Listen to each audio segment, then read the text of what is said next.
Uno, dos, tres, cuatro. Uno, dos, tres, cuatro.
Bueno, esta es la llamada 2.5 porque casi vamos a empezar, pero tenemos problemas, así que espérenos un segundito y ahora iniciamos.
Bueno, buenas tardes a todos. Vamos a dar inicio a este evento.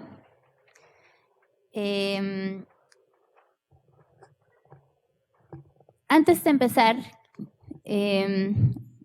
quisiera agradecer a nombre de todos los que hemos participado en este evento. Quisiera agradecerle a Mónica y Elena el haber estado tan dispuestas a apoyar y hacer posible este evento académico que ha sido tan importante y de alta calidad académica. Así que gracias, y antes de empezar les pido que les demos un aplauso.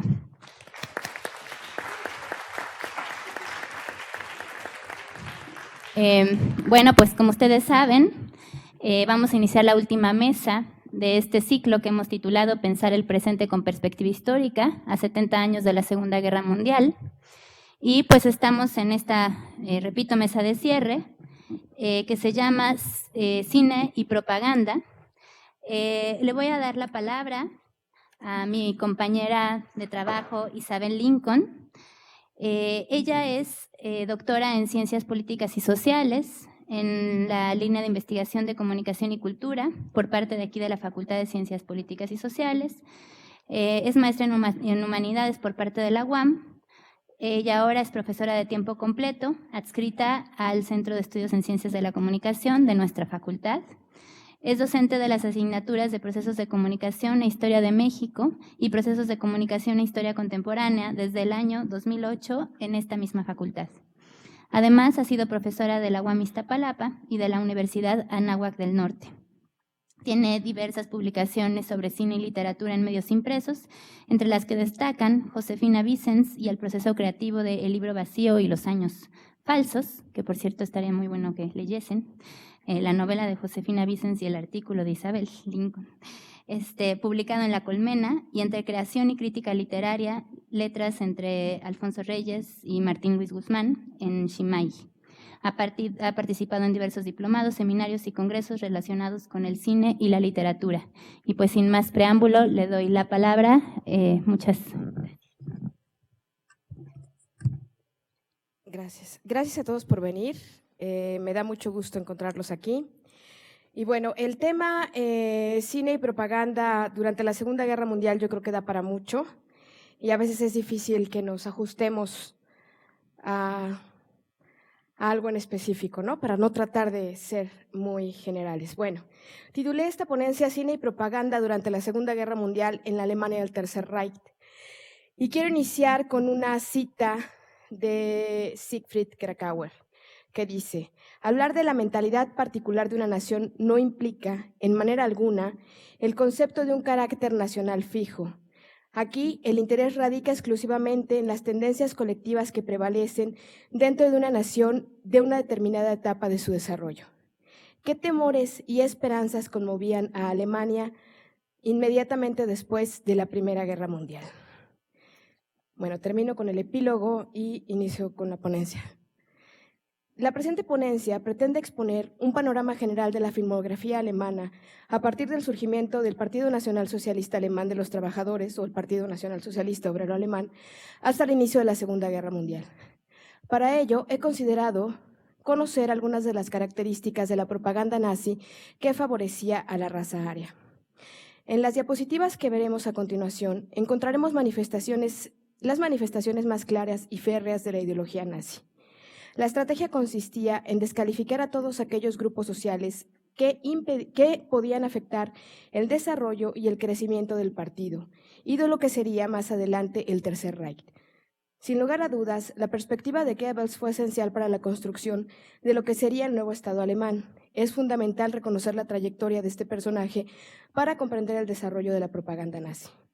Él ingresó al Partido Nacional Socialista Obrero Alemán en el año de 1922 y fue nombrado líder de la zona de Berlín en 1926 por el propio Hitler, quien además, más adelante, en 1930, lo asignó como jefe de propaganda del partido. En 1933, cuando Hitler llegó al poder, lo nombró ministro de Propaganda e Ilustración Nacional. A partir de 1933, Goebbels pudo desarrollar no solo la propaganda en las calles de Alemania, sino que alcanzó el control de la literatura, la pintura, la escultura, el teatro y, sin lugar a dudas, el cine y la radio. Joseph Goebbels era un hombre creativo, así que desarrolló una serie de métodos y estrategias para alcanzar los objetivos de su partido e instaurar la nueva ideología nazi. Durante sus primeros años como líder, realizó una fuerte campaña antisemita y anticomunista, que apuntaba claramente a estos dos grupos, judíos y comunistas, como los causantes de las crisis económicas y laborales de la nación. A través de carteles, caricaturas y libros para niños, se exponían los riesgos que representaban los diversos grupos étnicos. Goebbels buscó la mejor estrategia para exaltar los valores alemanes puros por medio de un nacionalismo mal comprendido y a través de una serie de estrategias comerciales de lo que tal vez llamaríamos hoy en día marketing, que resultaban efectivas para los nazis. Un ejemplo de ello, si lo verán más adelante, es el árbol de Navidad del año 1936 del partido, adornado con una serie de esvásticas y cruces cristianas que se iluminaban gloriosamente. Cruces cristianas en un afán de jalar adeptos cristianos. Para comprender claramente las características del cine alemán de propaganda nazi durante el periodo mencionado, es fundamental conocer que este no funcionaba de manera independiente, sino que era resultado de toda una estrategia propagandística. El cine complementaba lo que la sociedad ya había visto en carteles en las calles, había leído en casa, escuchado en la radio y aprendido en la escuela. Se trataba de una industria cultural que abarcaba todos los aspectos de la vida cotidiana. Las características del cine de este contexto están estrechamente relacionadas con las compañías productoras y con un grupo de directores. Si bien el ideólogo principal de ese momento era Goebbels, su intención era realizar filmes que también traspasasen las fronteras alemanas y poder ganar aliados para el Tercer Reich en otras partes del mundo. En este sentido, Universum Film AG, lo que sería UFA, será esencial. Por sus siglas, UFA fue uno de los estudios cinematográficos de mayor importancia a partir del fin de la Primera Guerra Mundial. Se inauguró el 18 de diciembre de 1917. La intención de UFA era exponer las características del imperio alemán de su época. Universum Film AG unificaba en un solo espacio las empresas cinematográficas más importantes de su época, Nordics y Decla. Esta última fue la encargada de producir El gabinete del Dr. Caligari en 1920. Según Siegfried Kracauer, en su texto de Caligari a Hitler, una historia psicológica del cine alemán, UFA, cito, son pocos los estudios de la República de Weimar que aluden a los mecanismos psicológicos subyacentes en la debilidad propia de los socialdemócratas, a la inadecuada conducta de los comunistas y a las extrañas reacciones de las masas alemanas. Fin de cita. Además, UFA englobaba a otras compañías como Mester Film y la Unión Davison. Tenía un valor total de 23 millones de marcos, de los cuales 8 millones pertenecían al imperio. UFA produjo en lo que la crítica ha denominado su época dorada, películas como Metrópolis de Fritz Lang o El Ángel Azul, en donde aparece Marlene Dietrich. Según Kracauer, cito, hablar de la lamentabilidad particular de una nación no implica, en manera alguna, el concepto de un carácter nacional fijo. Aquí el interés radica exclusivamente en las tendencias colectivas que prevalecen dentro de una nación en una determinada etapa de su desarrollo. ¿Qué temores y esperanzas conmovían a Alemania después de la Primera Guerra Mundial? Son las únicas que pueden resolverse a través del análisis apropiado de las películas de su época. Fin de cita. Sobre UFA, Kracauer añade lo siguiente. El cometido oficial de UFA era hacer propaganda en favor de Alemania de acuerdo con las directrices gubernamentales. Estas no solo hablaban de propaganda cinematográfica directa, sino también de películas de la cultura alemana y de filmes al servicio de la educación nacional. Fin de cita. Efectivamente, la UFA realizó varios filmes que exaltaban el nacionalismo y que iban más allá de exponer únicamente los valores del nazismo. Los títulos son varios: Savoy Hotel, Congo Express, Albert Express, Madame Bovary, Clarissa, por mencionar solo algunos títulos.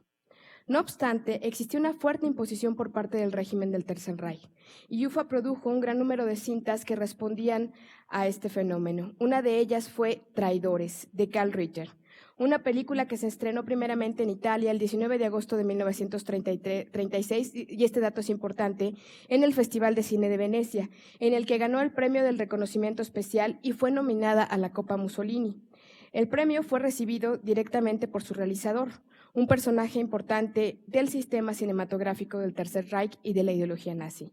Se trata de una película producida al estilo hollywoodense en la que se incluyen algunas piezas de jazz, un ritmo prohibido obviamente en ese momento en la Alemania nazi, pero que tenía un excelente efecto propagandístico.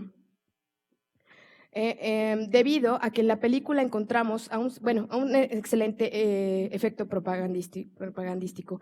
En la película encontramos a un científico alemán que fabrica un gas, un experimento importante para el Tercer Reich y que seguramente se relaciona con los experimentos que realizaban los alemanes. Se trata de una película de espionaje en la que los traidores son castigados, como sucedería con quienes tratan de corromper a la sociedad alemana de ese momento. La película se estrenó más adelante en Alemania, primero se estrena en Italia, ese es un dato importante, luego en Alemania el 9 de septiembre del mismo año, un mes después, y Traidores llega a todos los países que tenían simpatía con el fascismo o con el Tercer Reich. Entre 1936 y 1939 se estrena en Portugal, en España, en Brasil y en Japón. No obstante, la película traspasó las barreras ideológicas y también llegó al mercado estadounidense 3 años después, con éxito. También se estrenó en Suiza y en Dinamarca. Como señala Krakauer, cito, UFA era preponderante sin ser omnipotente y junto a las demás poderosas vivían otras compañías menores, como las que ya les mencioné. No obstante, hubo un filme en particular que tuvo un importante efecto en la sociedad alemana y que conmocionó al público internacional, El Judío Eterno. Se trata de un documental dirigido por Fritz Hippler en 1940 y producido por la compañía productora de cine alemán Überwindungs de Berlín, que expone cómo los judíos de Polonia, ya invadidos por Alemania en 1939, son representados como sujetos malos y corruptos que tienen una clara intención de dominar el mundo. La película expone las calles llenas de judíos, intercaladas con escenas del cine judío y fotos de celebridades judías, mientras una voz en off declara cuáles son las características terribles del denominado problema judío, entre comillas, por los nazis. En este sentido, se cumple con la idea que establece Krakauer en su texto. Cito, las películas de una nación reflejan su mentalidad de forma más directa que otros medios artísticos. Fin de cita.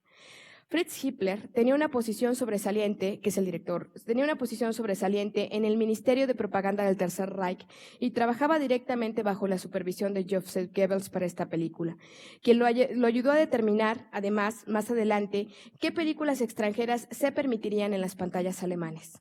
Hitler era un nazi activo, pero después de la guerra repudió abiertamente al partido. En el año de su muerte, en el 2002, afirmaba que lo único que hizo fue filmar algunas imágenes del Judío Eterno y dejó que el propio Goebbels finalizara la cinta. Vamos a ver la cinta, un fragmento de la cinta más adelante. De tal forma que, como señala Krakauer, cito, las películas nunca son el resultado de una obra individual, fin de cita. Existe un carácter colectivo en la producción cinematográfica que se identifica con la producción industrial. El fabricante depende de las cualidades inherentes de su material. Inclusive las películas nazis oficiales de guerra, a pesar de ser producidas por la propaganda, reflejan ciertas características nacionales que no podían ser evitadas. Durante los años de vida de Hitler, después de la guerra, sostuvo que desconocía las verdaderas actividades antisemitas de los nazis y que su participación en el Holocausto fue casi inconsciente. La película fue concebida directamente por Joseph Goebbels y tenía la intención de educar al público alemán sobre el peligro que supuestamente suponían los judíos, quienes son expuestos casi como seres humanos terribles. El clímax es también la resolución del filme en la que Hitler anuncia la aniquilación. La película está actualmente prohibida en Alemania y no puede verse en salas públicas. Estuvo accesible en YouTube, pero ya no se encuentra. Y quiero cerrar con una frase de Krakauer que resume la intención de la propaganda alemana. Cito: detrás de la historia evidente de los cambios económicos, de las exigencias sociales y de las manipulaciones políticas, existe una historia secreta que abarca las tendencias íntimas del pueblo alemán. La demostración de estas tendencias por medio de un cine alemán puede contribuir a la del poderío y a la ascensión de Hitler. Fin de cita. Vamos a ver el documental y, bueno, el fragmento y ahorita seguimos. ¿Podemos salir de esta pantalla? Porque no sé si me acuerdo directamente. Entonces, ¿nos vamos a la carpeta?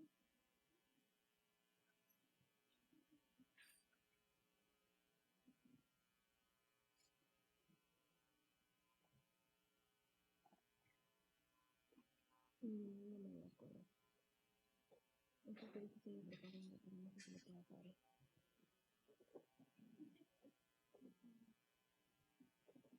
Hay un problema y al parecer no lo va a correr, entonces pues lo traigo aquí, no sé si lo podemos ver. ¿Podemos hacer una pausa? Porque lo traigo en la compu, pero acá no lo va a correr. A ver, sácalo si quieres sácalo del PowerPoint, a ver si te lo corre. Esta es la última diapositiva. Aquí está. Bueno, tenemos un pequeño problema técnico. Vamos a solucionarlo en unos minutos. Les pido que no dispersen su atención para que podamos concluir esta ponencia. Aquí, si el cable sí lo puedo sacar así. A ver, ya aquí está, Es que siempre la tecnología, en lugar de facilitarnos las cosas, a veces las hace más complicadas, ¿no? Acá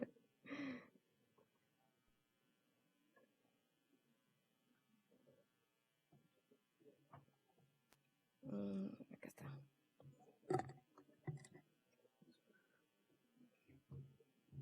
Bueno, entonces vamos a ver, bueno, si quieren en lo que se ve es ese. Y si le pones en grande, ahorita se ve. Bueno.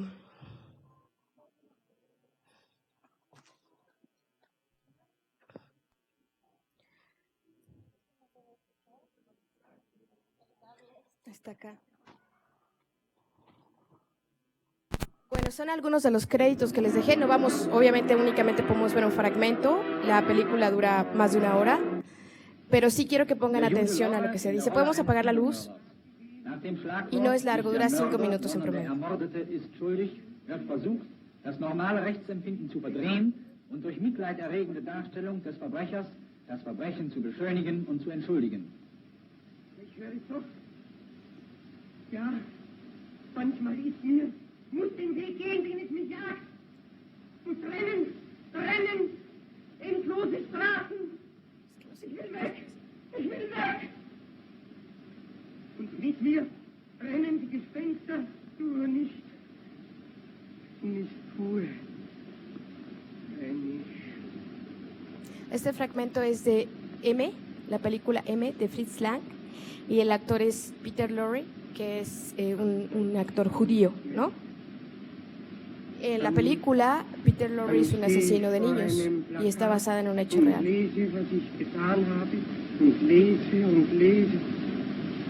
Was habe ich getan? Aber ich weiß doch von gar nichts. Aber wer glaubt mir denn, der Weitin, wie sie mir aussieht, wie es schreit und grünt bei ihnen, wie ich tun muss, will nicht, muss, und dann schreit eine Stimme und ich kann es nicht mehr hören. Obviamente en el documental la Eine atención, unverhältnismäßig große Zahl von Juden Ahí les va. galt als prominent und wurde von ihren jüdischen Stammesgenossen in Zeitungen und Wochenschauen dem deutschen Publikum als deutsche Künstler und Vertreter der deutschen Kultur vorgesetzt. Der Jude Richard Tauber. Seine Abreise nach New York wurde als angeblicher Verlust für die deutsche Kunst bedauert. Der Jude Ernst Lubitsch wurde als deutscher Filmregisseur begrüßt.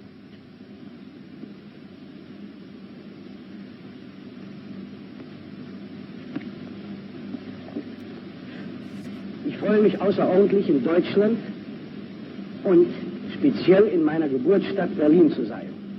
Der Jude Emil Ludwig Kohn wurde als deutscher Schriftsteller gefeiert. Ich glaube, und ein Autor heute nichts Besseres tun kann, als den deutschen Namen mit Ehren ins Ausland zu tragen. Der Jude Schöpflin wurde bei seinem Besuch in Berlin von einer begeisterten Menge begrüßt.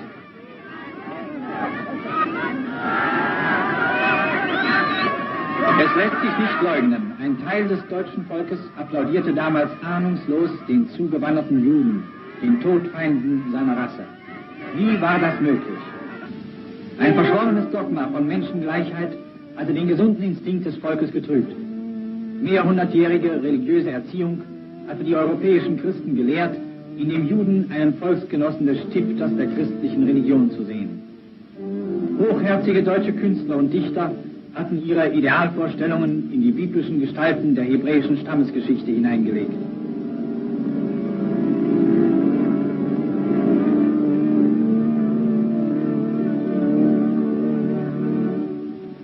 Ausgerechnet dieser Abraham, Isaak und Jakob galten als Träger einer besonders hohen Moral und als Idealbilder edelsten Menschentums.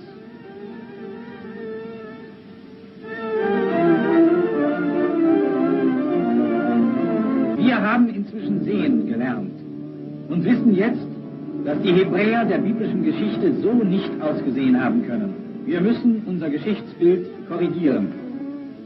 So sehen wirkliche Hebräer aus. Soll die ganze Welt wissen, nach Daumen go? Die folgenden Szenen zeigen ein jüdisches Purimfest von Warschauer Juden selbst für ihren internen Gebrauch als Kulturfilm aufgenommen. Man kann nicht mehr zur Ruhe kommen, bevor die jüdische Frage ausgeräumt ist. Die Welt hat Siedlungsraum genügend. Es muss aber endgültig mit der Meinung gebrochen werden, als sei das jüdische Volk vom lieben Gott eben dazu bestimmt, in einem gewissen Prozentsatz Nutznießer am Körper und an der produktiven Arbeit anderer Völker zu sein. Das Judentum wird sich genauso einer soliden, aufbauenden Tätigkeit anpassen müssen, wie es andere Völker auch tun. Oder es wird früher oder später einer Krise von unvorstellbarem Ausmaß erliegen. Wenn es dem internationalen Finanzjudentum in und außerhalb Europas gelingen sollte, die Völker noch einmal in einen Weltkrieg zu stürzen, dann wird das Ergebnis nicht der Sieg des Judentums sein, sondern die Vernichtung der jüdischen Rasse in Europa.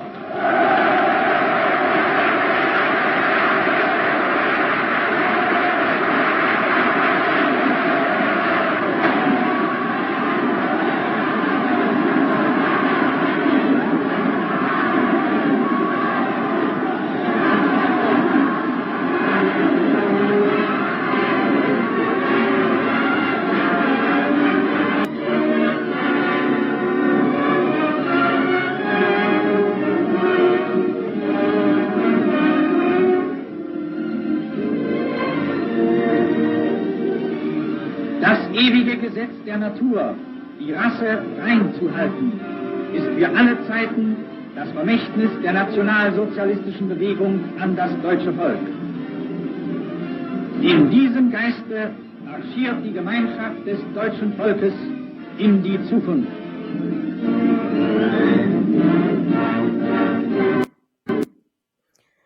Bueno, se nos acabó el tiempo y pues al final platicamos un poquito más. Gracias.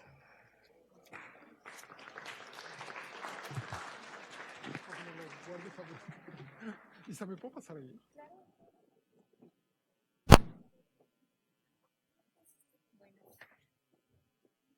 Muchas gracias por esta interesante ponencia y la presentación de este breve fragmento. En estos momentos es fundamental que hagamos y que apuntemos a tener mejores herramientas para analizar a los medios de comunicación ante lo que está pasando en el mundo, y este es un ejemplo de cómo la historia y todo lo que ha sucedido en el pasado nos puede ayudar a tener una mirada teórica mucho más potente. Bueno, pues en lo que Francisco Peredo prepara su presentación, yo voy a presentarlo ante ustedes. Él es licenciado en Ciencias de la Comunicación por nuestra facultad, maestro en Historia de México por la Facultad de Filosofía y Letras de nuestra universidad, maestro en Historia Comparada Es doctor en Historia por la Facultad de Filosofía y Letras en la UNAM y realizó un postdoctorado en Análisis Cultural en la Universidad de Ámsterdam, en Holanda. Es profesor e investigador de carrera, adscrito al Centro de Estudios en Ciencias de la Comunicación de nuestra facultad. Ha sido coordinador del Centro de Estudios en Ciencias de la Comunicación, secretario de Desarrollo Académico, coordinador de la Maestría en Docencia para la Educación Media Superior, MADEM, Ciencias Sociales, y coordinador del Macroproyecto de Investigación en Humanidades y Ciencias Sociales. Dos de sus líneas fundamentales de investigación son Historia y Procesos de Comunicación e Historia Sociocultural del Cine Mexicano. Entre otras publicaciones en México y en el extranjero, es autor de Alejandro Galindo, Un alma rebelde en el cine mexicano, y Cine y propaganda para Latinoamérica, México y Estados Unidos en la encrucijada de los años 40. Fue ganador del premio a la mejor tesis de doctorado del CISAN UNAM 2001, con un jurado integrado por académicos del Colmex, del CIDE y del ITAM y de la Universidad Iberoamericana, entre otras entidades, y es miembro del Sistema Nacional de Investigadores, y vamos a recibirlo con un aplauso.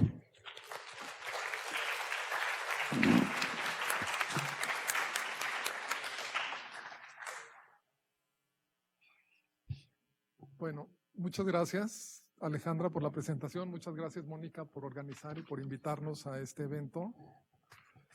Y qué pena que después de la presentación les tenga que decir que hay otro problema técnico y que no podemos ver todo lo que yo quería que vieran.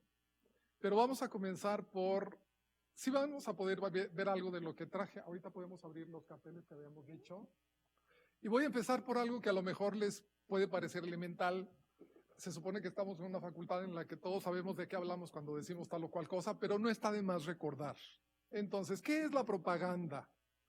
A la propaganda se le puede definir como toda acción encaminada al planteamiento a través de diversos medios o recursos de argumentos específicos, opiniones, doctrinas, etcétera, con el fin de atraer adeptos para una causa o fin, para una perspectiva ideológica, para la toma de posición frente a una legislación, por ejemplo.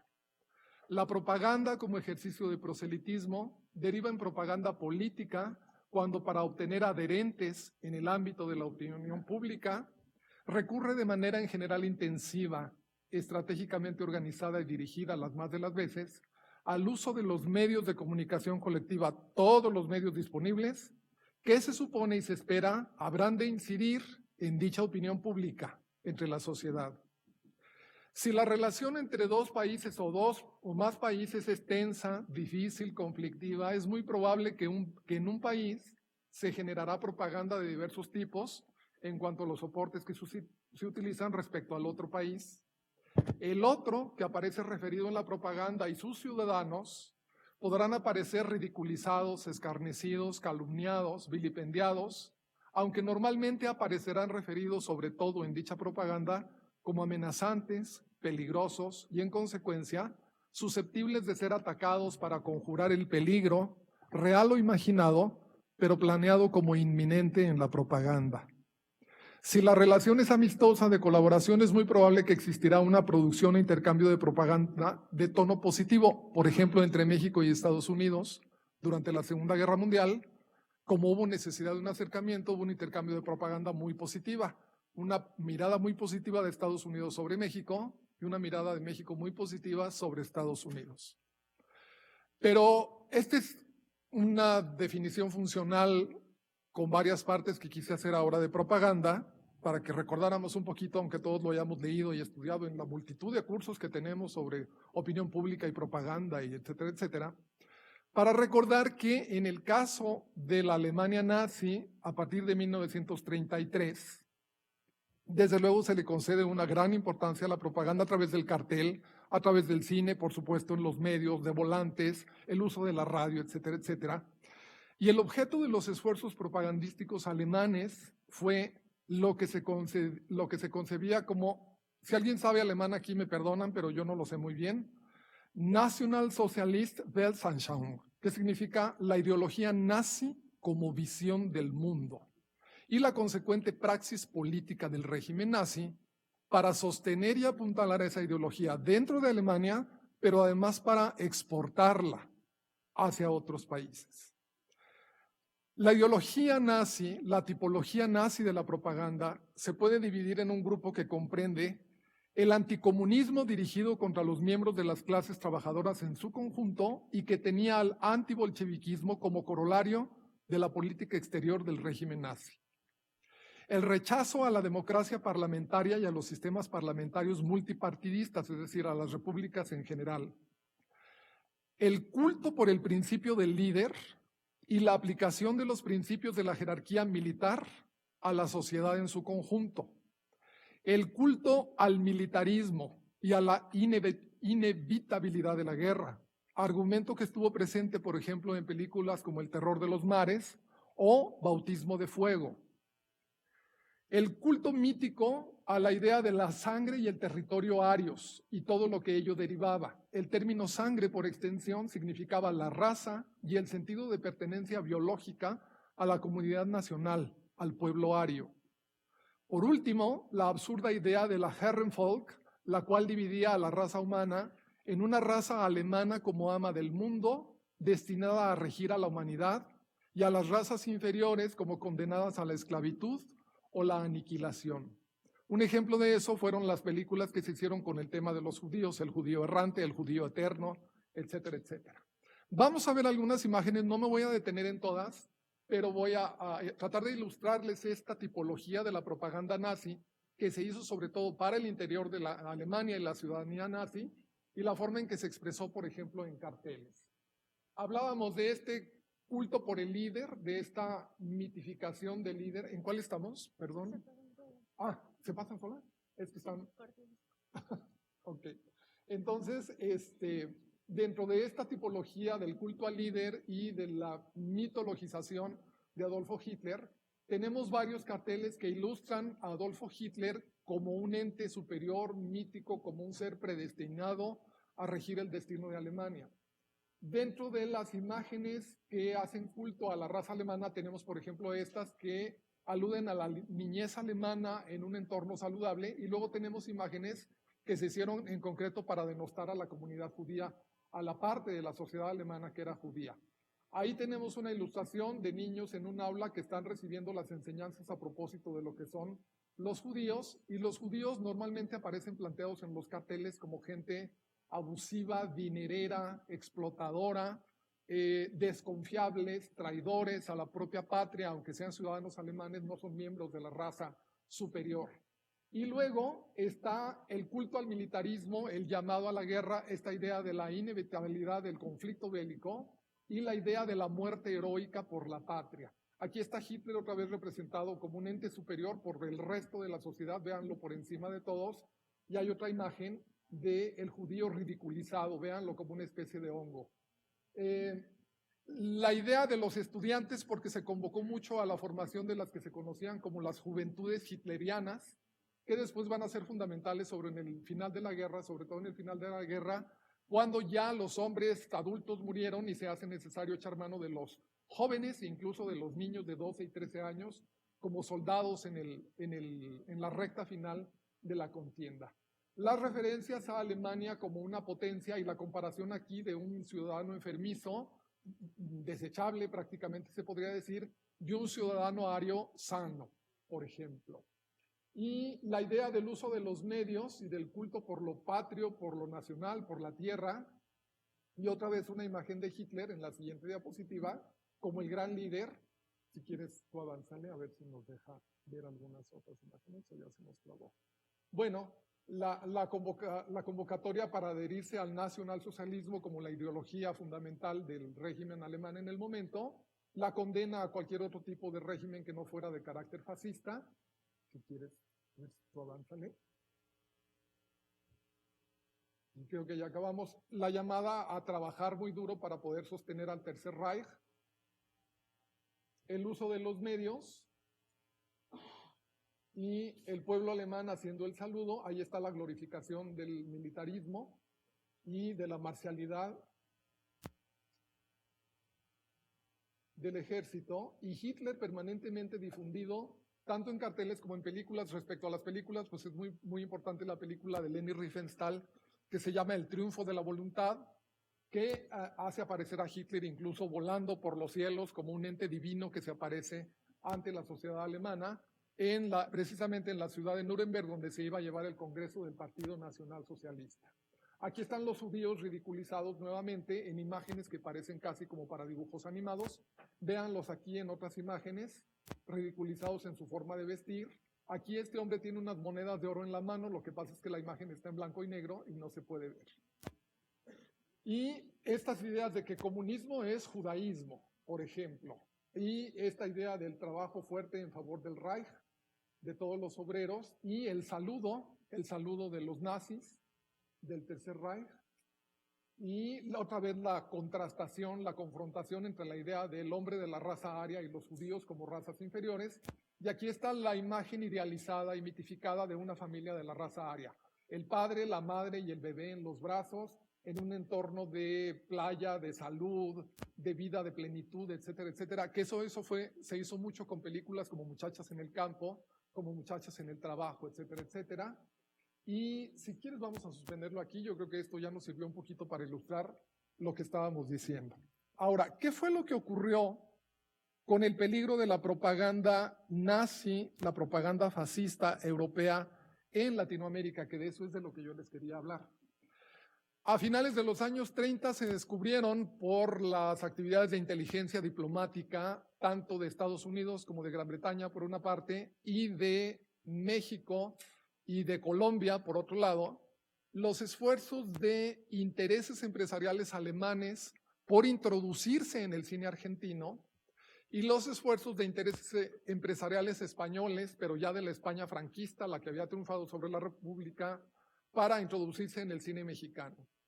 Se planteó un esquema muy peligroso para la región latinoamericana porque se corría el riesgo de que desde México por el norte y desde Argentina por el sur, ustedes recuerden el mapa de América, se podría ver toda la región de habla hispana copada por propaganda de carácter nazi-fascista. Esto originó mucha alarma entre Estados Unidos y Gran Bretaña porque ya había un gran avance de la difusión de la propaganda nazi-fascista en el continente americano y desde luego había discrepancias, había países donde esa propaganda era muy difundida y muy bien recibida. Un ejemplo de ello, Argentina, pero junto con Argentina, Chile, Uruguay y Brasil. Había países en donde la propaganda de carácter nazi-fascista no tenía tan buena acogida, pero sí se difundía. Un ejemplo claro era México. Entonces, los países aliados, hacia 1940-41, se ponen a pensar en que tienen que hacer algo para contrarrestar el impacto de la propaganda nazi en la región latinoamericana, y particularmente les preocupa mucho toda la región del mundo de habla hispana, aunque quieren abarcar también a Brasil, a España y a Portugal. Se proponen diseñar todo tipo de planes y estrategias, y entre esos planes y estrategias se enfrentan con un problema. Tienen que torcer la postura de la opinión pública mexicana y latinoamericana, que en los primeros momentos no es pro-aliada, es pro-eje. Históricamente América Latina tiene más que resentir de Francia, de Inglaterra y de Estados Unidos, que de Alemania, que de Italia y que de Japón. Era una situación en la que había prácticamente que convencer a las sociedades como la mexicana y la latinoamericana y decirles prácticamente, aceptamos que aquellos que te agredieron en el siglo XIX, como México, en el caso de Francia y en el caso de Estados Unidos, ahora tienes que ser amigo de ellos y unirte con ellos. La gente prácticamente, decía yo ayer, la gente prácticamente decía, bueno, ¿y por qué tengo que ponerme en contra de Alemania? Si Alemania e Italia nunca nos hicieron nada, y era cosa de explicarles por qué no te tuvieron cerca. Si te hubieran tenido cerca como a Polonia, pues probablemente te hubiera ido igual de mal que les fue a ellos. El asunto es que en un primer momento, entre 1937, 38, 39, no solamente la sociedad en general, sino sectores empresariales y sectores de la política, son, en algunos casos veladamente y en algunos otros casos abiertamente profascistas. De hecho, el candidato a la presidencia en la sucesión de Lázaro Cárdenas a Ávila Camacho, Juan Andreu Almazán, aparecía abiertamente identificado como un hombre de tendencias fascistoides. Por otra parte, México había visto el surgimiento de su fascismo endógeno, vamos a decir folclórico a la mexicana, el sinarquismo que había surgido en la región del Bajío, involucrando fundamentalmente a estados como Guanajuato, y eso volvía muy peligroso el panorama para los países aliados, para Estados Unidos, para Francia y Gran Bretaña. En ese momento es cuando deciden que tienen que diseñar un plan, una estrategia, y que tienen que usar el cine como instrumento de propaganda. Gran Bretaña se avienta a lo loco a pensar en hacer un plan para la producción de cine británico, pero hablado en español y producido en Argentina y protagonizado por actores estadounidenses y británicos hablando en español. ¿Quién sabe cómo hubiera salido eso? La estrategia es desarticulada por Estados Unidos. La estrategia es desarticulada por Estados Unidos, que les dice prácticamente, a ver, hagamos algo más inteligente.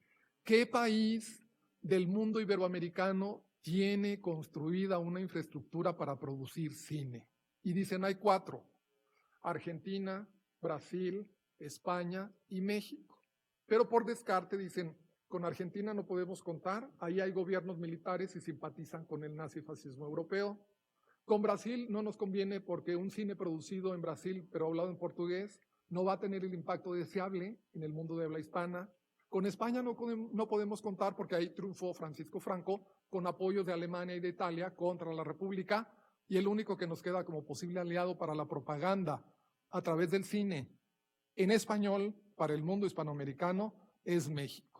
Se firma un convenio de colaboración en junio de 1942 para la producción de cine de propaganda desde México para promover la alianza con los aliados, valga la redundancia, para difundir un discurso contra el eje, de pasada a disminuir el sentimiento antiestadounidense que era muy fuerte entre los mexicanos y entre los latinoamericanos, y por otra parte para promover la ideología de lo que en ese momento se constituye como el panamericanismo, la unión de todas las repúblicas del continente americano en favor de las libertades y de las democracias que se ven amenazadas por el Tercer Reich y sus aliados. Se ha dicho mucho que gracias a ese esfuerzo México pudo tener su época de oro, pero eso es injusto porque el cine mexicano de la época de oro se debe a eso en alguna medida, pero se debe fundamentalmente al apoyo que el propio gobierno mexicano le da a su cine porque lo necesita para fortalecer la política del nacionalismo revolucionario, para fortalecer la unión de los mexicanos que se habían quedado muy divididos después del cardenismo, y porque en última instancia sirve el cine mexicano para apuntalar toda la serie de valores, tradiciones, toda la serie de características de la idiosincrasia nacional que a partir de entonces se van a adoptar como distintivas de lo nacional mexicano. El charro y la china poblana, por ejemplo, como representativo de todo México, aunque no sean todo México, la música del mariachi, el melodrama familiar con películas como Cuando los hijos se van, el cine de temas religiosos con películas como La Virgen que forjó una patria, y todo eso que entre 1939 y 1946 da lugar a la experiencia más exitosa, más brillante de un cine en habla castellana que sirvió a los propósitos de la propaganda y de la unidad del continente americano para expurgar la amenaza del nazifascismo en términos ideológicos. Muchas gracias.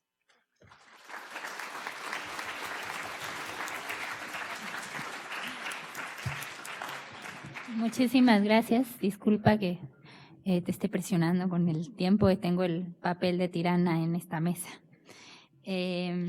Bueno, pues vamos a cerrar este ciclo de conferencias y en particular esta mesa con una presentación conjunta entre Carlos Alberto y nuestra querida profesora Florence, que voy a presentarles en primer lugar, porque además ella pertenece al Centro de Estudios Teóricos y Multidisciplinarios en Ciencias Sociales de nuestra facultad, que fue el centro organizador de este ciclo de conferencias. Florence Toussaint es profesora de tiempo completo de la facultad, es miembro del CETMEX, como ya dije, estudió la licenciatura en Periodismo y Comunicación Colectiva por nuestra facultad, es maestra en Comunicación, doctora en Sociología por la Facultad de Ciencias Políticas y Sociales, es miembro del SNI. Sus líneas de investigación son Historia de los medios de los medios en México, TV pública y privada en América Latina e Industrias Culturales, Tiene varias publicaciones en torno a las líneas de investigación antes mencionadas. Y hay que resaltar un libro que está por salir del horno, que se llama Aproximaciones a la televisión pública en América Latina. Y pues le doy la palabra a Florence, o presento. ¿Sí? Okay. Bueno, Carlos Alberto García Méndez es maestro en comunicación por la UNAM. Actualmente es asistente de investigación de la doctora Florence Toussaint. Es profesor de posgrado en la Universidad de Comunicación para las maestrías en Mercadotecnia, Comunicación, Estrategia y Visualización Creativa. Sus líneas de investigación son cultura, semiótica, comunicación organizacional, medios digitales, publicidad y economía política de la comunicación. Y tiene algunas publicaciones recientes en las que destaca qué está pasando en el Caribe, la telefonía celular en Jamaica, etnografía de la comunicación, incursión cualitativa en la práctica de la globalización cultural y semiótica organizacional, debate sobre la construcción de una semiosfera al interior de las organizaciones. Y bueno, pues también démosles un aplauso.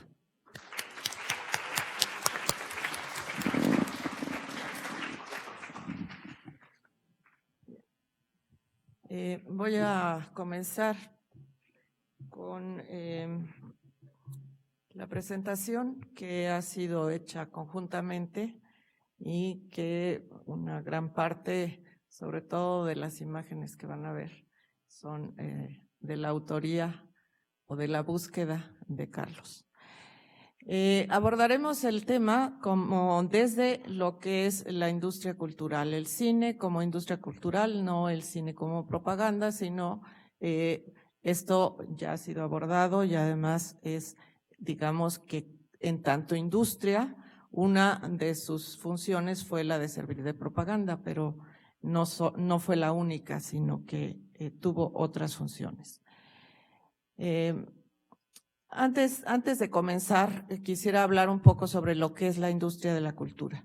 La industria de la cultura surge a mediados del siglo XIX. Bueno, hay quien dice inclusive que mucho antes, desde que aparece la imprenta, pero los medios audiovisuales y bueno, incluso antes desde la fotografía, ya se habla de la industria de la cultura. Walter Benjamin, uno de los autores de la Escuela de Frankfurt, es quien señala que en el momento en que se empiezan a hacer las obras de arte pueden ser reproducidas de manera técnica, en ese momento ya se habla de que hay una producción industrial del arte y de la cultura. Y entonces todos los instrumentos al alcance de esta reproducción técnica se convierten o forman parte, van a formar parte de la industria de la cultura. La Segunda Guerra Mundial es fundamental justamente en el crecimiento de esta industria que ya existía, pero que existía de manera pues todavía preliminar y no muy consolidada, todavía era una industria incipiente, digamos. Recordemos que todavía la televisión no era un medio que estuviera presente, estábamos hasta la radio. Y sin embargo, la Segunda Guerra Mundial detona justamente no solo el cine, sino toda la industria de la cultura. ¿Gracias a qué? Gracias a que la Segunda Guerra Mundial, como todas las guerras, requiere de un desarrollo tecnológico. Y ese desarrollo tecnológico en gran medida está sujeto por la tecnología de comunicación. Era necesaria desarrollar la comunicación y los instrumentos de comunicación justamente para coordinar pues a los ejércitos, para coordinar a las distintas partes de las distintas armas, es decir, la aviación, el ejército de tierra y en los distintos lugares.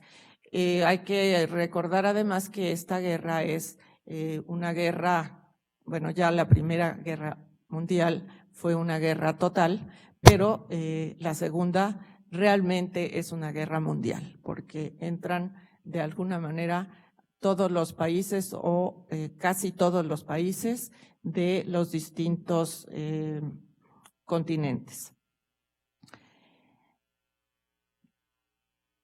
La guerra ha desarrollado no solamente esta industria, sino la médica, los transportes, los materiales de construcción, la ciencia, las telecomunicaciones y también las industrias culturales, como el cine y la publicidad.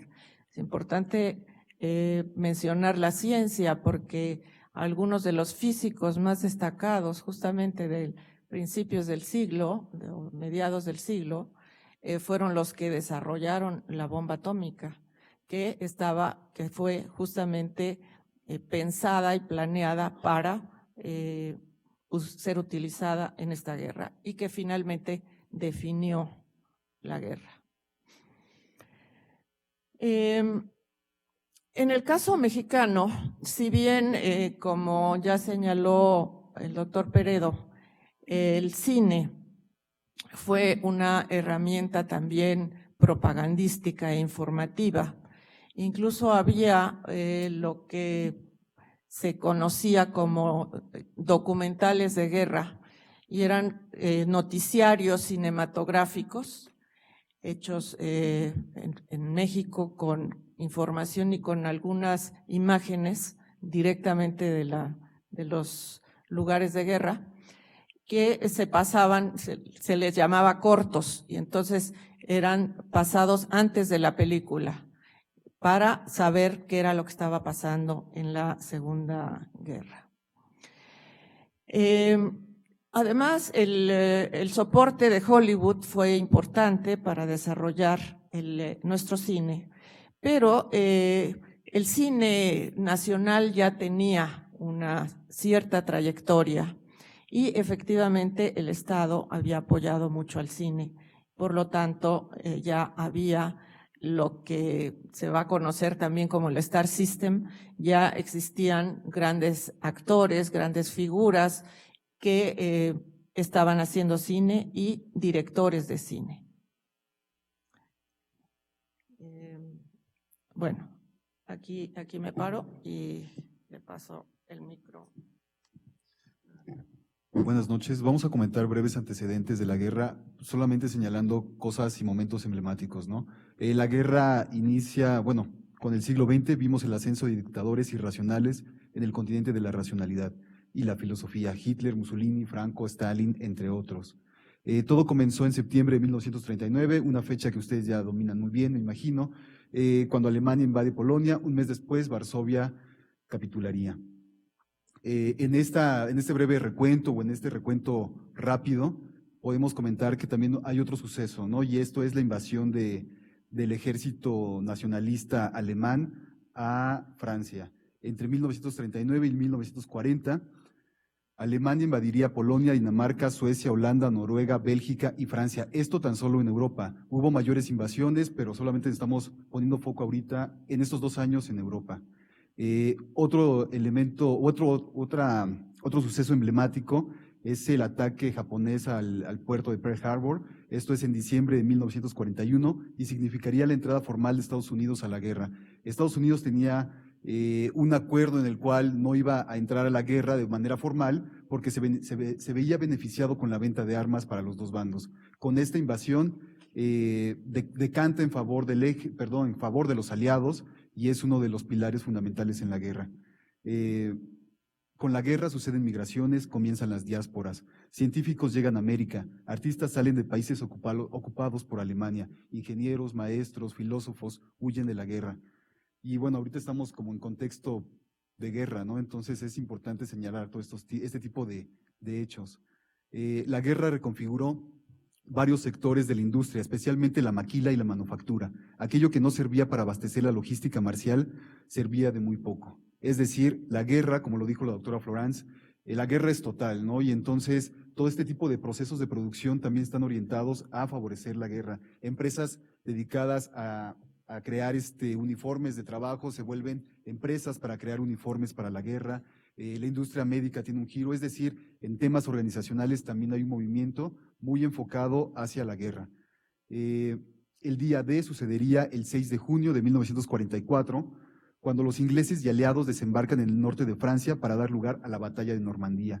Muchos piensan que así como el bombardeo en Hiroshima y Nagasaki fue la culminación de la guerra en términos generales, esta fecha es la culminación de la guerra en Europa.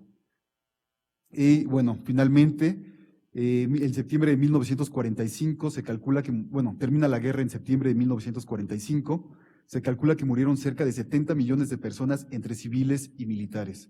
Los países que más perdieron ciudadanos fue Rusia en primer lugar, entre 15 y 20 millones, las cifras varían mucho, y en segundo lugar está Alemania. Sin embargo, bueno, fue una guerra masiva, ¿no? ¿Cómo está el cine mundial en ese momento? ¿Hay algunos rasgos que queremos destacar? Exacto. Bueno, señalemos que en septiembre de 1939 estalla la guerra, y es un suceso en el cual el cine va a participar de muchas formas, especialmente como propaganda y como vehículo de reclutamiento para jóvenes y como aparato motivacional. Mussolini, este es un texto retomado de un libro del profesor Barbachano. Mussolini se engolosinaría tanto con su imagen cinematográfica como Adolfo Hitler, quien se hacía filmar para ensayar sus ademanes antes de cada aparición pública, mientras que Stalin implantaba una línea estética, el realismo socialista, como forma obvia y redundante de reducir el arte a lo didáctico y lo panfletario. Esto es en el escenario global. También en el escenario global podemos mencionar que uno de los rasgos es el encarecimiento de los materiales para la producción de cine, especialmente de la película. Tan solo, bueno, Eastman Kodak fabricaba tan poca película de cine que su costo era impagable. Lo mismo sucedería con los materiales para el revelado. En 1940 se empleó la planta de Stuttgart, la planta que tenía Kodak en Stuttgart, para la producción de material de guerra. Y bueno, algunos de los elementos que hacen que el cine se vuelva una industria cultural son los siguientes. En primer lugar, el cine sonoro, que se venía trabajando a partir de 1933, 31, por ahí así, realmente no recuerdo la fecha, con la película El cantante de jazz. Con esto inicia una nueva era técnica y no solamente técnica, también la narrativa del cine. Hacer cine de guerra con sonido real, explosiones reales, con balazos, etcétera, etcétera, iba a cautivar a las audiencias. Si el cine por sí mismo ya había cautivado a una audiencia en específica, el cine sonoro iba a atraer más público a las salas de cine. Otro factor, la aparición de nuevos géneros. La aparición de nuevos géneros hizo que la gente se volcara a las salas de cine, ya fuera con narrativas melodramáticas o con historias bélicas. La industria creció pese y gracias a la guerra. Otro punto, el cine bélico, el cine de ficción al servicio de la guerra. Este es un elemento muy importante porque países, especialmente los países como Francia, Alemania, Inglaterra y Estados Unidos, tenían su propio Star System trabajando en favor de la transmisión de un mensaje. Y esto se documenta en diferentes libros y creo que es un tema muy importante, ¿no? El género como cine bélico, bueno, el cine bélico como género, pese a que ya se venía trabajando en la década de los 30, es en los 40 cuando tiene todavía mayor importancia. También podemos comentar en este aspecto que la gente utilizaba el cine para tener información de la guerra, ¿no? Varios capítulos, tan solo la invasión de Pearl Harbor se lleva también a cine, y entonces la gente recuperaba o construía una memoria en función de lo que veía en la pantalla grande. Los filmmakers al servicio del Estado. Y esto también va de la mano con que Churchill en Inglaterra tenía su propio pool de creadores, con los cuales igual no tiraba una línea muy clara, pero sí estaban en favor de la transmisión de una ideología. Y así sucedería también en Estados Unidos, o sucedería también, bueno, en Alemania ya se ha documentado bastante el caso, ¿no? Que no solamente se trabajó con cine de ficción, sino también con documentalistas. Y bueno, lo que se les comentaba, el cine como un vehículo informativo, el cine y los noticiarios fílmicos como espectáculo y vehículo informativo. En este contexto, ¿qué es lo que está sucediendo en México? En México se vive una pequeña, bueno, de acuerdo a lo que hemos podido leer y consultar, es una pequeña isla en medio de un cine bélico, ¿no?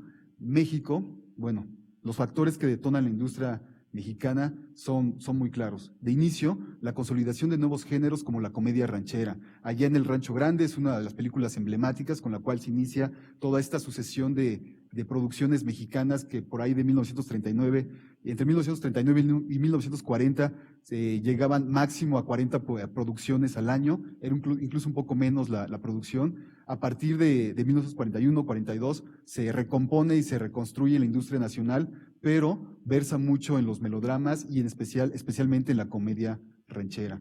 México viviría la época de oro gracias a la crisis de Hollywood, la fábrica de sueños. Es decir, mucho de ese talento y mucho de esa inversión que que estaba condenada a destinarse al mercado norteamericano, se dirige hacia el mercado mexicano, un mercado pujante, en gran parte por las características que nos ha señalado el doctor Peredo, pero también aquí encuentra como tierra fértil para estas nuevas narrativas. Los apoyos del Estado nacionalista, especialmente Lázaro Cárdenas es una de las personas que inicia con esta política de apoyo al cine mexicano, ya sea con una cuota mínima de exhibición o con un poco de recursos económicos, pero esto es importantísimo para que detone la industria mexicana. Las migraciones culturales, ¿no?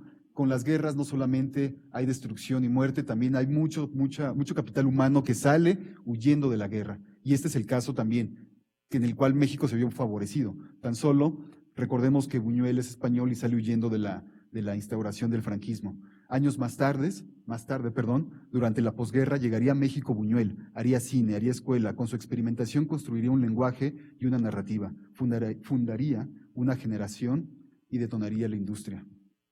Y bueno, todo esto no puede darse sin una base sólida, ¿no? Y aquí en México, pues tan solo no es que se dé el cine mexicano a través de una generación espontánea, sino que también hay capital humano que lo puede sostener. Y podemos hablar de toda esta generación de divas mexicanas, de cineastas mexicanos. Por ahí teníamos la imagen de Emilio El Indio Fernández, quien se hace o quien hace sus primeros inicios o incursiones en el cine en Estados Unidos y después viene a México a fundar escuela, ¿no? Repatria Dolores del Río, etcétera. O sea, hay mucho personal y mucho talento humano sobre el cual va a estar trabajando el cine mexicano.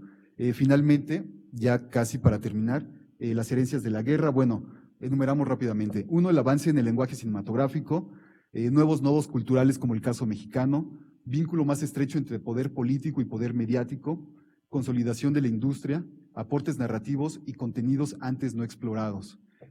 Algunas de las obras que ustedes deben de ver y que son más contemporáneas, Rapsodia de Agosto, de Kurosawa, Bastardo sin Gloria, de Tarantino, 2009, El pianista, de Roman Polanski, de 2002. Supongo que alguna de estas ya la han visto, deben de verlas, ¿no? Es como parte de esta herencia en contenidos que nos ha dejado la guerra.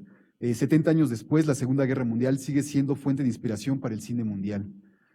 La guerra acaba con la victoria total de los aliados sobre los países del eje en 1945. Después de la guerra, nada sería igual. Listo.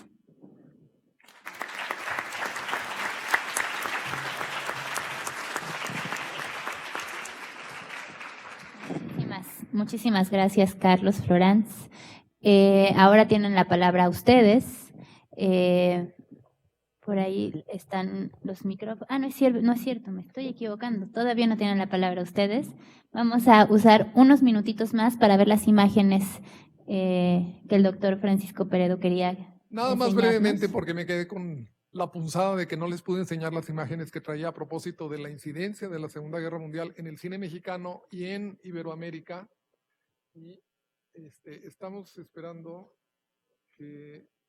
Creo que ya la teníamos, ¿y algo ocurrió?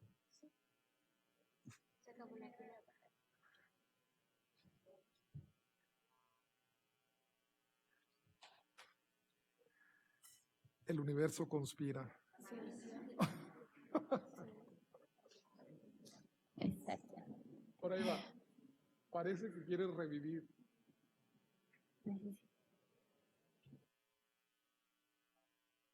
¿Qué pasó? Porque se ve ahí. Se puso negra la pantalla y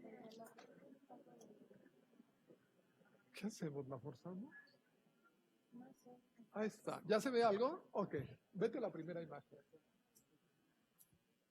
Miren, Este es un cartel, una muestra de que el cine alemán se exhibía en México y se exhibía bastante bien. Esta película, El robo del collar de perlas, está protagonizada por la misma actriz que había protagonizado Metrópolis y que se había exhibido, que se había hecho durante la Primera Guerra Mundial. Mentira, pasada la Primera Guerra Mundial. Dale la siguiente. Esta es otra muestra de ese cine espectacular y maravilloso que hacían los alemanes, con actrices como Sarah Leander, que era una superestrella del cine alemán y que competía muy fuerte con Hollywood. ¿Vale? Pero junto con ese cine de entretenimiento que mandaba Alemania, mandaba cine de propaganda. Esta película, Fiel hasta la muerte, hace esa glorificación que les decía yo de la muerte heroica y sobre todo utiliza a los niños, que es un recurso muy utilizado a veces por la propaganda para conmover a las audiencias. Vete hasta la siguiente imagen. Luego, la importancia de que se diseñe un plan de propaganda de cine en español es porque aquí, por ejemplo, en esta revista de cine se reporta contrabando de películas nazis sorprendido en Buenos Aires. Dale a la siguiente. Y ahí vemos que a bordo de un barco portugués era donde se había sorprendido el contrabando de películas nazis de propaganda para Latinoamérica, que eso fue lo que asustó tremendamente a los gobiernos de los países aliados y a gobiernos como el mexicano.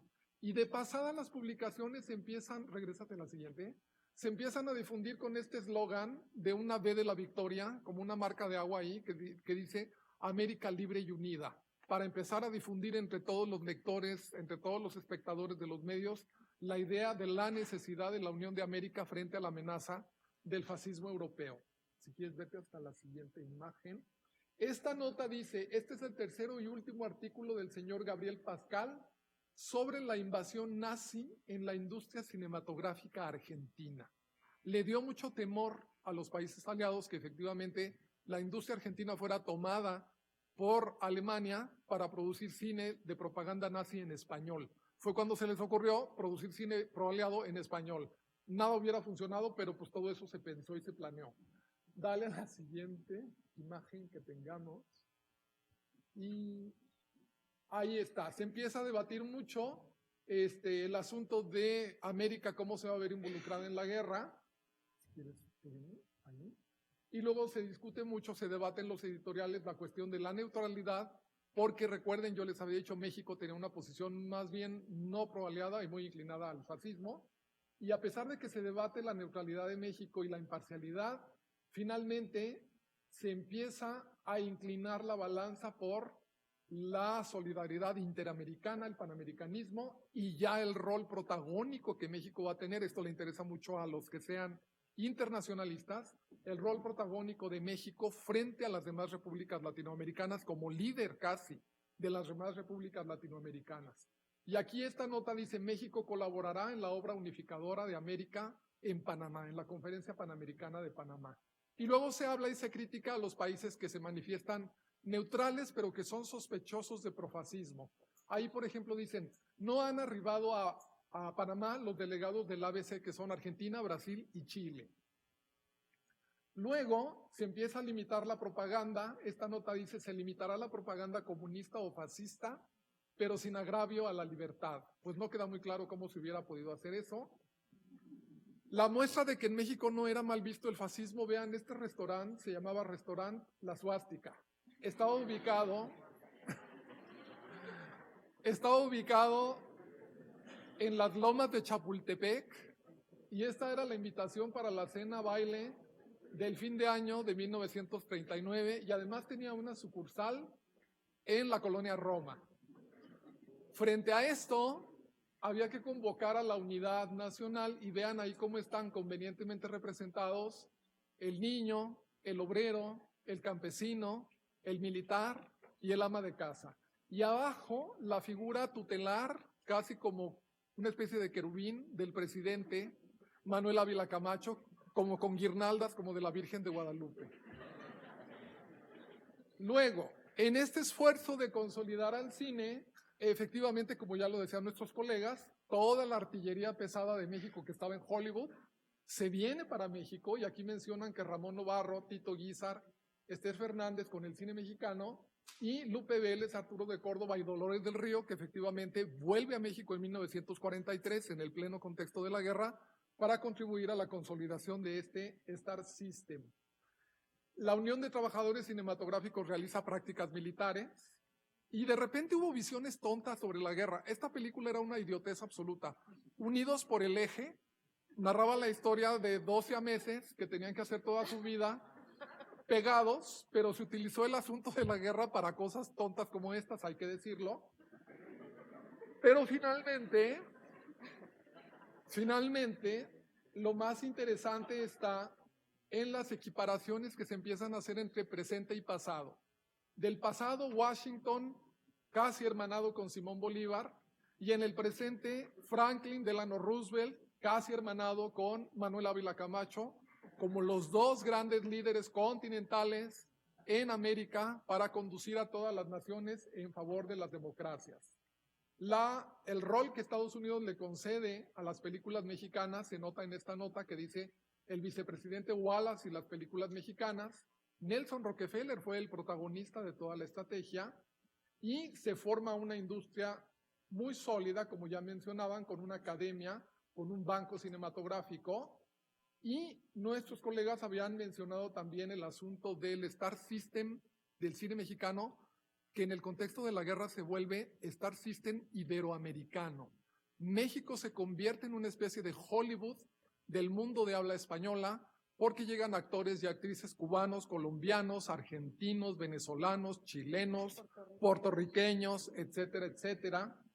Y se empieza a recuperar la importancia de los géneros, que ya no voy a ahondar mucho porque ya lo mencionaron: melodrama ranchero, melodrama familiar, melodrama revolucionario, melodrama indigenista, el cine de añoranza porfiriana, y junto con eso, los filmes de propaganda que van a tener la finalidad de apuntalar con este Star System iberoamericano-mexicano, van a tener la finalidad de apuntalar el cine de propaganda que se quiere hacer para promover la idea de la Unión de las Américas, por ejemplo, a través de adaptaciones de la literatura latinoamericana y de resaltar la importancia del panamericanismo en el cine y de adaptar literatura universal con temas de libertad y temas de carácter religioso, pero sobre todo el adalid del panamericanismo va a ser la película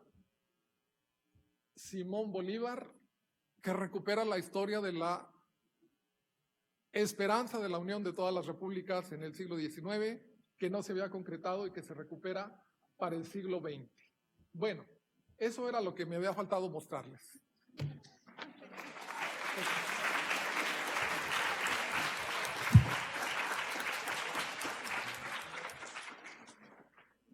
Y ahora Pues, sí la palabra la tienen ellos. Ahora sí la palabra la tienen ustedes. Me acordé de una cita de un escritor que dice que en contra de los fanatismos una de las curas debe ser el buen humor, que si todos tenemos imaginación y buen humor, y sobre todo nos podemos criticar a nosotros mismos, quizá nos podamos salvar de algunos fanatismos. Y lo recordé por todas estas imágenes que nos hicieron reír. Pues ahora sí tienen la palabra ustedes. Espero tengan la cabeza llena de preguntas. Sí, que valga la pena la correteada que nos pusieron a nosotros. Exactamente.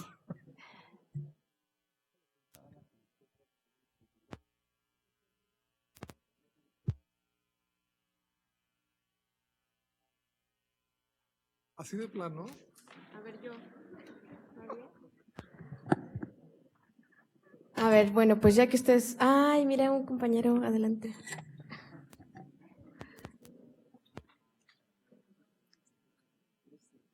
Está apagado.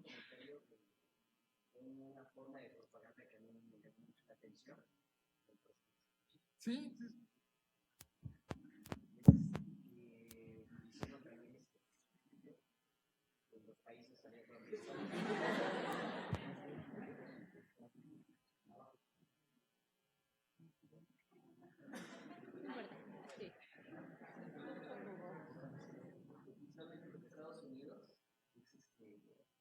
Los cómics, que hasta el día de hoy muchos cómics, muchos autores como Superman y Capitán América tienen ese estigma de que surgieron en un contexto de propaganda política. incluso hay una imagen muy famosa de un cómic, una portada de esta Capitán América. Bueno. A Hitler, es uno de los cómics más famosos de la historia. La intención es más que evidente.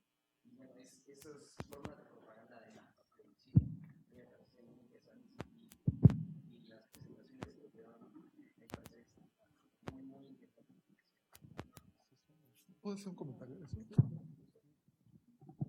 Bueno, nada más una pequeña precisión. El cine estadounidense de superhéroes, en realidad, nace en el contexto de la crisis económica mundial de 1929, porque para una sociedad en crisis resulta muy necesaria la idea del héroe salvador. Entonces, las primeras películas de Flash Gordon, de Dick Tracy y todo eso se hacen en el primer cine sonoro del principio de los 30. Entonces ya existe la imagen del superhéroe en el cine y claro, cuando llega la guerra se fusiona la idea del superhéroe con la necesidad de combatir al fascismo. Bueno, pues si empiezan a aparecer muchos héroes por ahí en la televisión es que podemos corroborar que estamos en un momento de crisis. ¿Alguien más? Sí, para la doctora Lincoln, nada más, ¿cuál es la obra de Krakauer que cita? Nada más me gustaría tener la referencia y un comentario, pregunta. El coloquio, su nombre es como pensar el presente y en ese sentido este tema me incita y me recuerda que hace unos meses, justo en el aniversario de la victoria sobre Alemania, había un debate muy importante en Europa sobre quién fue el que ganó la guerra, ¿no? ¿Quién fue el que puso los muertos, el que puso el esfuerzo para ganar la guerra? Y una de las encuestas que se hizo a lo largo de, bueno, periódicamente después de la Segunda Guerra Mundial y recientemente repitiendo la pregunta, era, ¿cuál es la percepción de la sociedad sobre quién ganó la guerra? Y después de la Segunda Guerra Mundial parecía que la gente tenía muy claro que había sido la Unión Soviética la que había tenido el papel más importante dentro del conflicto, ¿no? Para la derrota de Alemania principalmente y también de Japón. Pero uno iba viendo la línea del tiempo sobre la encuesta, iba viendo cómo poco a poco esa percepción iba cambiando en favor de Estados Unidos. Y creo que eso viene muy a colación con este tema porque actualmente hoy podemos ver que las películas sobre esta época principalmente reflejan el lado americano de la historia. Ayer la película fue italiana y por eso me pareció muy interesante conocer la postura o cómo narran ellos la Segunda Guerra Mundial. Pero aquí a veces, o creo que generalmente la industria cultural precisamente, olvida que también existió la Unión Soviética y que ellos pues realmente sí hicieron un esfuerzo extrahumano, tan es así la cantidad de bajas que hubo, ¿no? Y en ese sentido creo que me parece pertinente discutirlo aquí y me gustaría saber si pueden opinar algo al respecto. Y bueno, eso es todo. Gracias. Bueno, el texto que revisé, bueno, de Siegfried Krakauer es de Caligari y Hitler, una historia psicológica del cine alemán, y yo revisé la edición de 1985, que es la que tengo. ¿No es también el que se llama La pantalla de bolita? Sí. Sí, bueno, me parece que a partir de la visión occidental, ¿no? Hablando del occidentalismo, estamos condicionados a aceptar que quienes ganaron en realidad la guerra son los Estados Unidos, ¿no? Porque Estados Unidos es el imperio. Ajá. ¿Qué pasa con el inicio de la Guerra Fría y cómo se desarrolla la Guerra Fría, cómo finaliza la Guerra Fría y cómo aprendemos en los libros de texto qué fue lo que sucedió después de la Segunda Guerra Mundial, ¿no? Y pues los ganadores son Estados Unidos junto con el imperio, que son Inglaterra, Francia, Bélgica. Bueno, algunos autores reconocen a Bélgica, son los que ganan efectivamente la guerra. Hay una serie de factores que debemos nosotros de analizar, ¿no? Cómo estamos condicionados finalmente por la visión occidental y pues nuestra obligación es reflexionar sobre lo que realmente ha sucedido con el paso de los años, ¿no? Tú decías ahorita algo que me parece, ay, perdóname, no, adelante.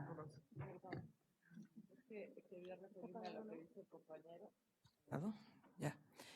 Efectivamente, pero esto que se ve en el cine es reflejo de lo que pasó en la realidad. es decir, no fue casual que Estados Unidos no entrara a la guerra de inmediato. Tampoco que Francia hiciera un acuerdo con los nazis para que ocuparan medio territorio. Tampoco el hecho de que Inglaterra, que se sentía un poco más protegida en tanto isla, dejara que fueran los soviéticos los que detuvieran el avance de los alemanes y que los alemanes se lanzaron sobre la Unión Soviética en un principio. ¿Por qué? Porque ya había de parte de los aliados esta visión anticomunista. Es decir, no eran solamente los nazis los que veían con muy malos ojos a la Unión Soviética y la revolución de 1917, que para este momento pues ya la Unión Soviética había surgido como un país poderoso y como, es decir, había desarrollado la industria, la ciencia, la educación, ya realmente constituía para los llamados aliados, constituía incluso una situación que les preocupaba mucho que el comunismo se diseminara. Entonces dejaron que la Unión Soviética se desgastara y que detuviera, porque realmente fue la Unión Soviética la que detuvo a los nazis. Por eso la cantidad de bajas, pero además también les destruyeron el territorio. Y Francia justamente lo que hizo fue evitar, también porque tenía la experiencia de la Primera Guerra. Entonces, evitar que su población se desangrara y que en su territorio hubiese lo que había habido en la Primera Guerra Mundial. Entonces, todo esto que va pasando y al final entra Estados Unidos a la guerra y Alemania empieza a la retirada. Pero ¿quiénes son los que también persiguen a los alemanes? Es decir, el día D, efectivamente, llegan ahí canadienses, estadounidenses y ingleses y australianos, básicamente, y son los que desembarcan en Francia y empiezan a perseguir a los alemanes que van de retirada.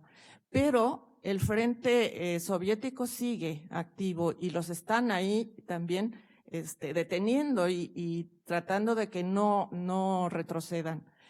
Y bueno, finalmente por eso llegan ambos, los ingleses y los estadounidenses básicamente, y por otro lado los soviéticos a Berlín.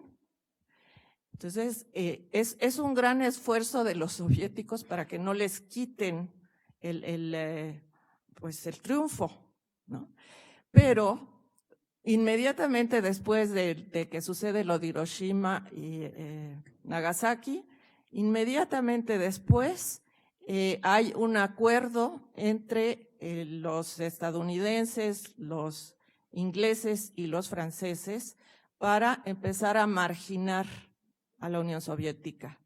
Y esto se va a reflejar inmediatamente también en el cine, sobre todo el cine estadounidense, y entonces empiezan a hacer películas de propaganda en donde prácticamente la Unión Soviética desaparece.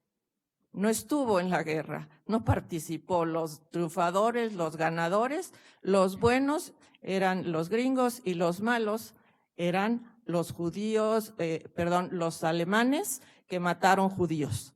Y se acabó, ¿no?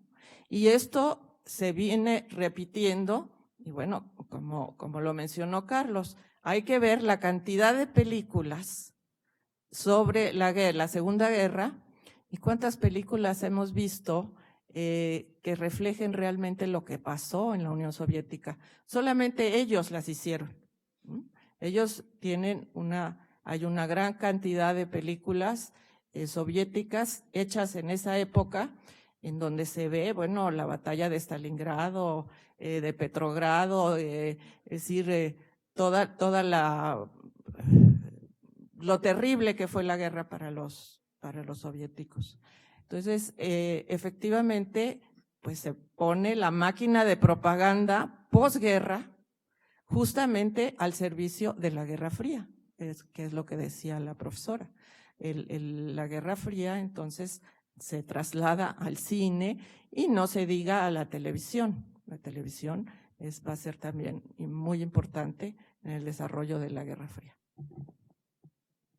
Yo quería recuperar algo que Alejandra dijo, que este evento se llama Pensar el presente con perspectiva histórica. Tiene eso como subtítulo. Y quiero recordar que la forma en que se desencadena la Segunda Guerra Mundial partió de un error garrafal de inicio que cometieron los aliados en el principio. No se nos olvide que tanto Francia como Inglaterra trataron de negociar, de conciliar con Hitler y firmaron con él convenios de aceptación de las invasiones previas que Hitler ya había hecho en Austria y en Checoslovaquia. Y fue cuando Hitler, y ahí están las imágenes del primer ministro Chamberlain, blasonando, bajando del avión en Londres con los convenios que habían firmado con Hitler, como diciendo, le fuimos a decir, ok, ya te agarraste esto, te vas a quedar tranquilo, y el otro pues les dijo que sí, pero luego no lo cumplió. En el momento en que vieron que invadió Polonia, el 1 de septiembre de 1939, fue cuando dijeron, bueno, esto ya no puede ser, pero se tardaron mucho. ¿Qué tiene que ver eso con el presente? Hoy en día, en el discurso político y en la discusión de las relaciones internacionales, ya he leído mucho y escucho mucho decir que lo que está pasando hoy con el Estado Islámico obedece también a la tibieza y a la tardanza que han mostrado la Unión Europea y Estados Unidos para intervenir en Siria, para resolver el asunto de Bashar al-Assad en Siria, y como no lo hicieron hace 2 o 3 años, que lo tenían que haber hecho cuando era el momento, eso ha propiciado la expansión de ese Estado Islámico que ahora se está plantando como una gran amenaza de terrorismo para la Unión Europea, para Estados Unidos y para todos los que se le pongan enfrente. Esto nos llevaría a la discusión de en qué momento las potencias que tienen la posibilidad de apaciguar un peligro que es inminente y no lo hacen porque están aquí tratando de conciliar a ver si Vladimir Putin no se enoja porque se meten en Siria y Vladimir Putin respalda a Bashar al-Assad, pero a la Unión Europea y Estados Unidos no saben si lo respaldan o no lo quieren respaldar, y por estar con esas cuestiones ya ocurrió lo que lo acabamos de ver con los atentados en Francia. Entonces, no es que la historia se repita, porque la historia no se repite, pero en algunos momentos confluyen una serie de determinantes y de cuestiones que pueden dar lugar a resultados que parecen demasiado similares.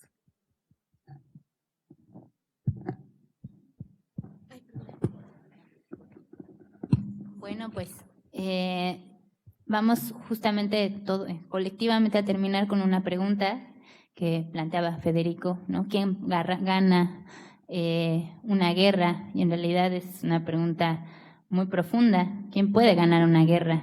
¿Puede ganarla la industria armamentista? ¿Puede ganarla algún grupo de poder dentro de un Estado-nación? Pero puede perderla el humanismo, puede perderla la ética, la moral también. Y es una pregunta con la que nos podemos quedar todos, porque este ciclo termina formalmente, pero por supuesto las preguntas planteadas, los temas tienen que seguir vivos e inundando nuestra cabeza.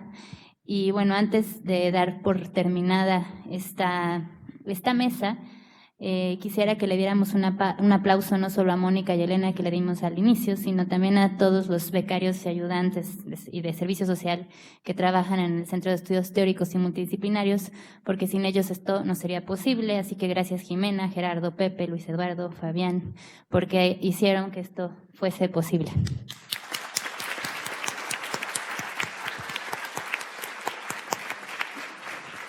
Y pues muchas gracias a ustedes, alumnos, que debido a ustedes estamos aquí reunidos.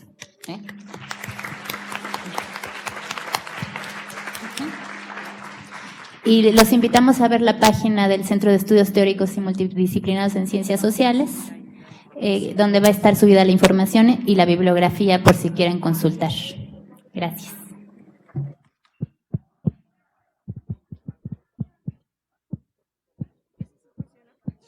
No, tú también funcionaba, pero se callaba con Carlos.